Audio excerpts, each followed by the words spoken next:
In this video, we will discuss creating cross-section views.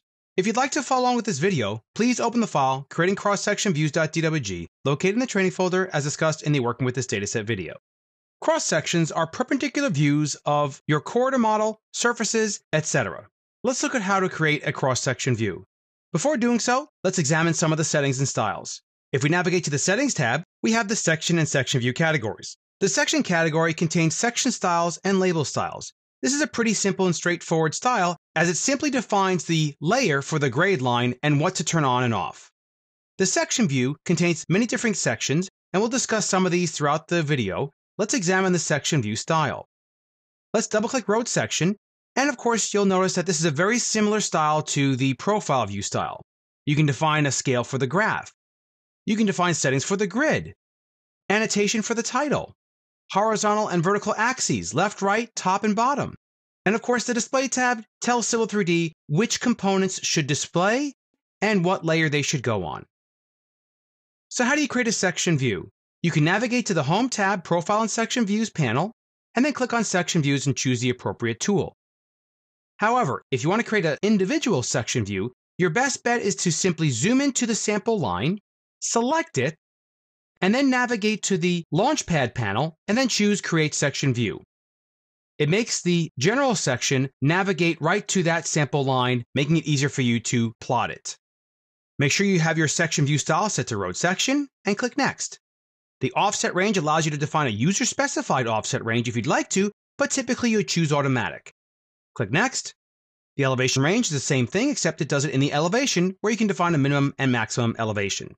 Typically, you'll define Automatic as well. Click Next. The section display options reads the sample line group properties and tells you these are the two objects that I can sample. You can change the styles being used. In this case, this will be a section style for the existing ground, so that's fine. We do not want the existing grade line to be labeled at all. So click on the Label Set category and make sure you set this to No Labels. Click OK, and now that will not be labeled. This is the Code Set style. For now, we'll leave it set to all codes. Click Next, and then you can define a data band if you want to. For now, we'll set this to none, but note that you can put existing and finished grade elevations, and so on.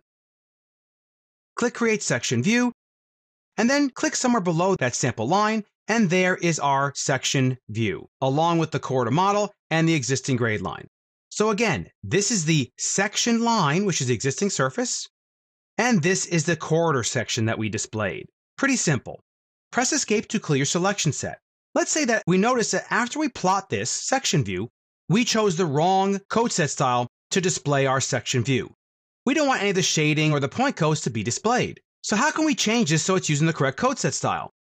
Go ahead and simply select the section view and navigate to the View Group Properties, and let's change this from all codes to a code set style already predefined in here for us called View-Edit. Watch what happens when we click OK and then OK again. Notice how automatically all of these labels appear in all the correct locations, let's say that we need to annotate this cross-section with. That's pretty powerful stuff. A code set style can be used to automate all kinds of functionality within a cross-section view. If we had multiple section views, this would update them all automatically. Press Escape to clear your selection set. Let's say we now want to create multiple section views of our entire sample line group. Before we do so, let's navigate to the Settings tab because there's a style you want to be aware of. Expand Section View and expand Group Plot Styles. Double-click Basic. So the basic group plot style tells Civil 3D how you want the array of your section views to be plotted. You can define plot rules in the Array tab. And in the plot area, you can define spacing if you have grids that you want to display within the entire sheet of your group plot style. And of course, the Display tab tells Civil 3D what to display and turn on. Click Cancel. Let's go ahead and navigate to the Profile and Section Views panel, and let's go ahead and choose the Create Multiple Views. Notice how you can define a station range if you'd like to, or you can just set it to Automatic. We want to define all of them, so leave it set to Automatic. Here's our section view style. Click Next. There are two options for placing your group of cross-section views. When you're ready to plot, you can define a production type placement option. This will enhance the functionality and automatically array your cross-section views into a method so you can plot all your cross-section sheets and it'll automatically add them to a sheet set manager file. For now, leave this set to draft as we're only going to simply plot a grid in model space.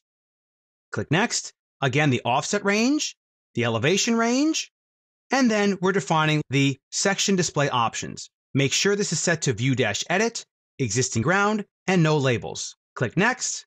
Now for the band set, let's go ahead and leave it set to EG and FG. And for now, let's leave this set to the defaults here. Let's go ahead and click on Create Cross-Section Views. And what you're doing is you're defining a section view origin of the bottom left corner of the section group. Click in space, and there is our section views. If we zoom in, you'll notice all the automation occurring here. Now, let's say as we're perusing our cross sections, we realize that we actually want to see the finished grade elevation as well. Now, even though you have the corridor section, you might think it should read that. However, that is incorrect. Let's go ahead and select any section view, it does not matter, and click on the Sample More Sources. Now what we want to do is we want to add in a couple of things. Let's first add in the bypass-1 bypass surface. This is the actual roadbed, and click Add. And we'll go ahead and change this to a No Display option. Because we have the corridor section, we do not want to overlap this accidentally with the section line, which would be the finished grade surface. We simply need to add this in there as a method for the band set to actually read that surface's elevation. So No Display and click OK. We also want to add in our pipe networks, so click Add for each one of those. And notice how those layers are getting their setting from the network when we created it. Go ahead and click OK. And notice how all of those objects appear automatically. We can even see the structures appear. Don't forget, these objects are getting their display options from the pipe styles and structure styles in the Settings tab. So how do we adjust for our elevation? Because if we zoom in, you notice it's actually using the same exact elevation. Simply select one of your section views and navigate to the View Group Properties. Navigate to the Section Views tab, and if we expand this column, you'll notice that this is the Change Band Set column. You can change individually, but we want to do this in a global way. Click this ellipsis button here, and if we scroll to the right, we can change surface to now read that surface. Again, the section style for that surface is set to No Display, but we needed it to be put into our sections so the grade would update automatically.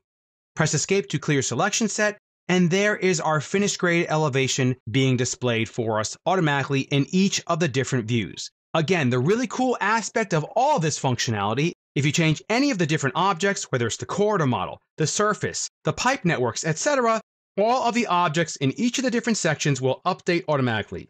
A really great example of leveraging a dynamic model.